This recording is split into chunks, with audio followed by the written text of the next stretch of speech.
The world of PCR diagnostics is a relatively closed and proprietary world. The world of Biomeme is an open platform. They'll run anybody's test or assay and run it well.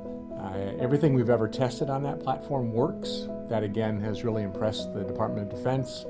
And in fact, the DoD intends to port their own tests that they've developed over the years to this platform. Several years ago, there was a crisis in Africa, as most of us know, with the Ebola outbreak.